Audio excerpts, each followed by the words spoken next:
আসসালামু আলাইকুম রহমতুল্লাহ বরকাত। সম্মানিত ডাক্তার বন্ধুগণ, আজকে আমরা নতুন আরেকটি মেডিসিন নিয়ে আপনাদের সামনে শেয়ার করব। আজকের মেডিসিনের নাম হচ্ছে অ্যাপিস মেলিফিকা।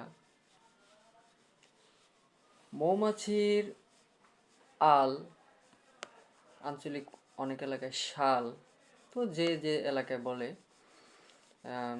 মৌমাছির আল থেকে তৈরি অ্যাপিস মেলিফিকা। এটি সেমি ডিপ মেডিসিন, অ্যান্টিসেপ্টিকের উপর ভালো কাজ করে। তো এর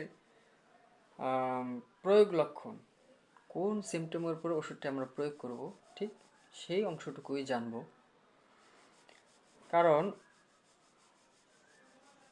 আমাদের মূল থিম হচ্ছে treat the patient not the disease. Disease যাই হোক, অ্যাপিস মেলিফিকার মূল লক্ষণটা মূল লক্ষণগুলো জানা থাকলে আমরা চোখ বুজে অ্যাপিস মেল প্রয়োগ করতে পারবো। কিন্তু আমাদের চাই টোটালিটি অফ সিমটম।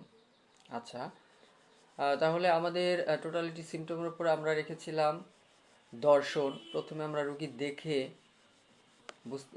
মানে কোন মেডিসিনের দিকে যাওয়া যায় সেই সিমটম আমরা দেখব। অ্যাপিসমেলের দর্শন হচ্ছে রোগীকে দেখে মনে হবে না যে রোগী অসুস্থ। তার চেহারা দেখে মনেই হবে না যে তার ভিতরে কোনো রোগ আছে। মুখমণ্ডলটা একেবারে চকচকে,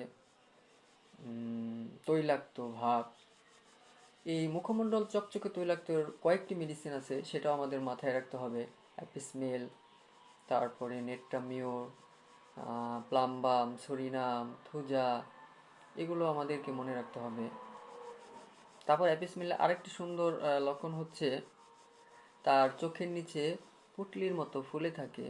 এটি দেখেও আমরা অনেক সময় আমরা একটা মানে টার্গেট পেয়ে যাব যে কোন মেডিসিনের দিকে সে যেতে পারে।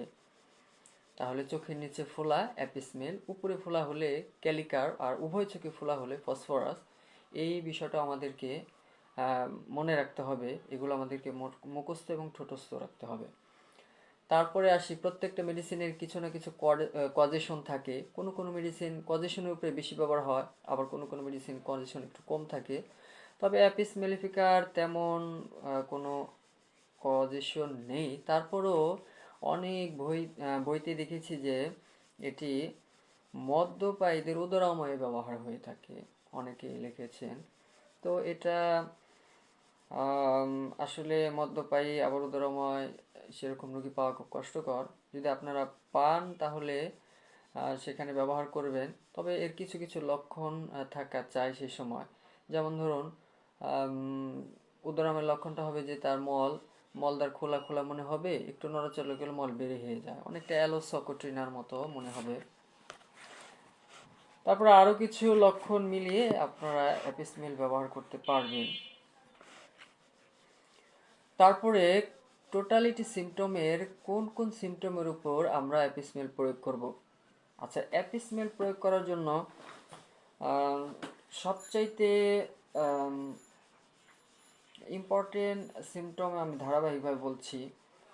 যেমন ধরুন, 1 নম্বর হচ্ছে প্রচুর গরম কাতর। রোগীর মারাত্মক গরম কাতর, বদ্ধ আবদ্ধ, রোদ, আগুন এগুলো তার কাছে অসহ্যকর। খোলামেলা ঠান্ডা এগুলো তার কাছে আরামদায়ক, একটা গেল। নাম্বার 2 হচ্ছে তার জ্বালা, ফোলা, স্পর্শকাতরতা, টাটানি ব্যথা। জ্বালা আর হচ্ছে হুল ফুটানোর মতো একটা ব্যথা। জ্বালায় হোক বা যে কোনো রোগী হোক, তার হুল ফোটানোর মতো ব্যথা থাকে, জ্বালা থাকে, আর যাতনাটা থাকে স্পর্শকাতর টাইপের, অনেকটা আপনার হিপারসাল বা বেলাডোনা, আর্নিকা, ওই সমস্ত ওষুধও আছে। তবে তার প্রদাহযুক্ত স্থান ঠান্ডা প্রয়োগে সে ভালো ফিল করে।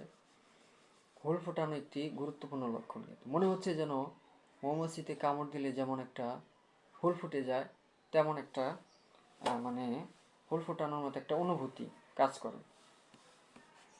আচ্ছা, তারপরে আরেকটি গুরুত্বপূর্ণ লক্ষণ হচ্ছে রোগী এত গরম কাতর, তারপরে রোগী পিপাসাহীন, রোগীর পিপাসা থাকে না।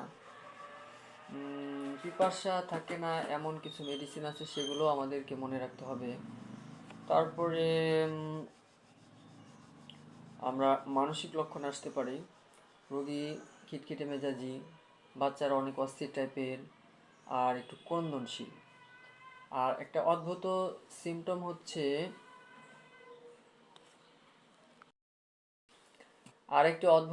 সিমটম হচ্ছে রোগী শত চেষ্টা করেও এটা কন্ট্রোল করতে পারে না, অর্থাৎ তার হাত থেকে জিনিসপত্র পড়ে যায়। মানে সে শক্ত করে ধরুক বা যেভাবে ধরুক, স্নায়বিক দুর্বলতার কারণে তার হাত থেকে জিনিসপত্র পড়ে যায়।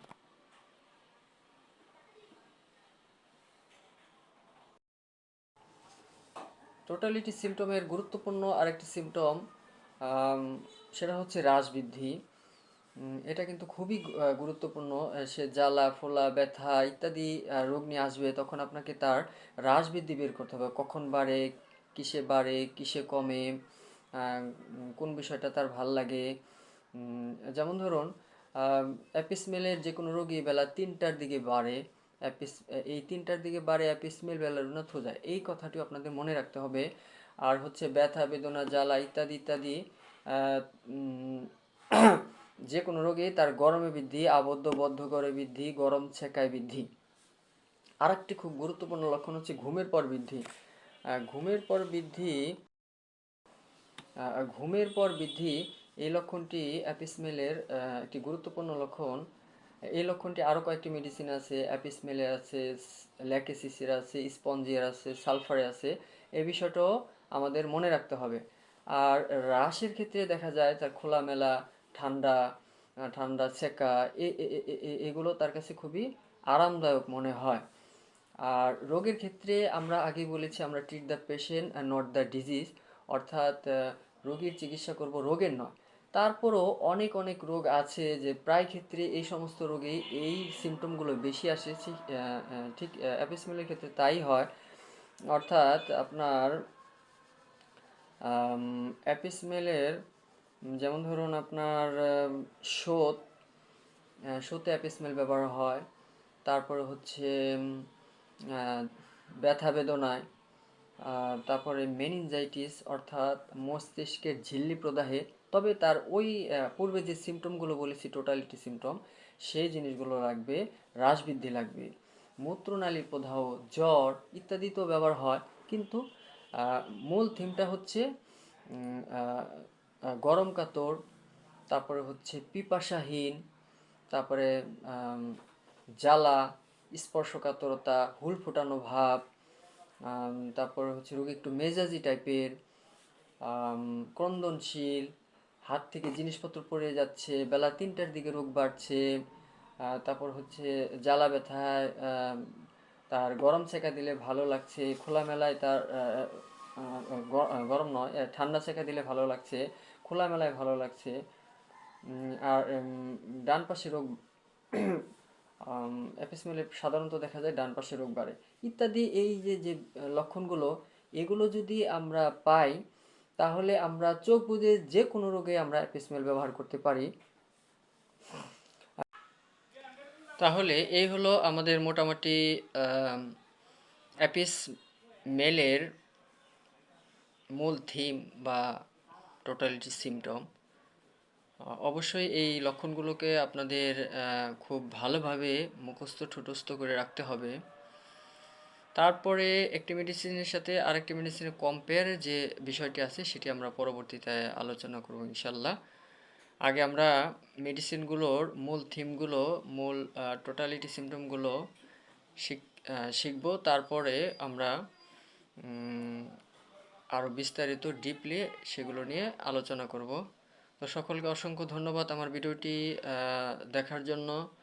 ভিডিওটি ভালো লাগলে সবাই কমেন্ট শেয়ার করে আমাদের সাথে থাকবেন, আমার চ্যানেলটি সাবস্ক্রাইব করবেন। তো সকলকে ধন্যবাদ জানিয়ে শেষ করছি।